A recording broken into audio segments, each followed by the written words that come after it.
Club পূর্ব বর্ধমান বনাম মির্জা হারওয়ান পাটপুর বাঁকুড়া আমাদের অতিথি পরিচিত করছেন ফাইনালের দুই প্লেয়ারদের সঙ্গে।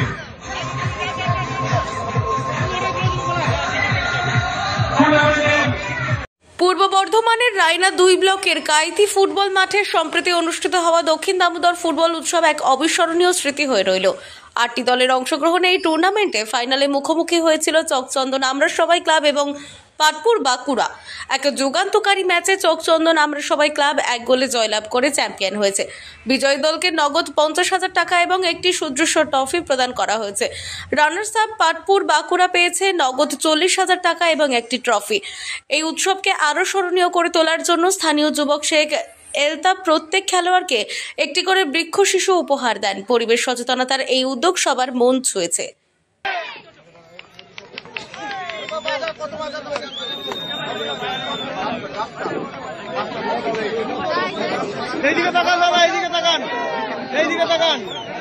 ফুটবল ময়দানে রায়না 2 নম্বর ব্লকের কাইতি ফুটবল ময়দানে দক্ষিণ দামোদর উন্নয়ন সমিতির উদ্যোগে 3 বছর আমরা শুরু করেছিলাম 2023-এ 2023 24 এবং 25 বর্ষের আজকের এই টুর্নামেন্ট।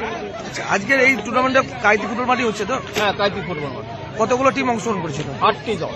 ফাইনালে কাদের সঙ্গে কাদের খেলা হলো এবং কি রেজাল্ট হলো? ফাইনালে চকচন্দন আমরা সবাই ক্লাব এবং পাটপুর বাঁকুড়া 2 দলের মধ্যে বিজয়ী সম্মান লাভ করেছেন চকচন্দন আমরা সবাই ক্লাব এবং বিজিত পাটপুর বাঁকুড়া।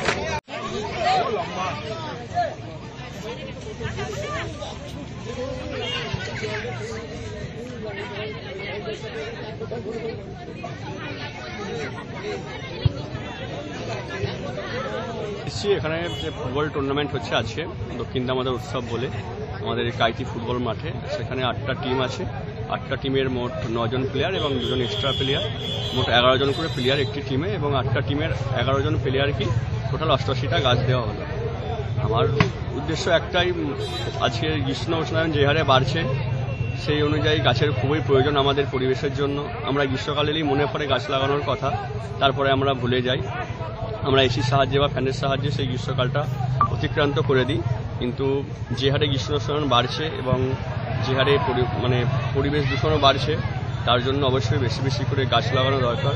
সেই বার্তা নিয়েই আমি এই গাছ দিয়েছি। কোন মাঠে খেলাটা হচ্ছে? এটা আমাদের কাইতি ফুটবল মাঠেই খেলাটা হচ্ছে। রায়না থেকে কৃষ্ণ সাহার রিপোর্ট, আনন্দ বার্তা।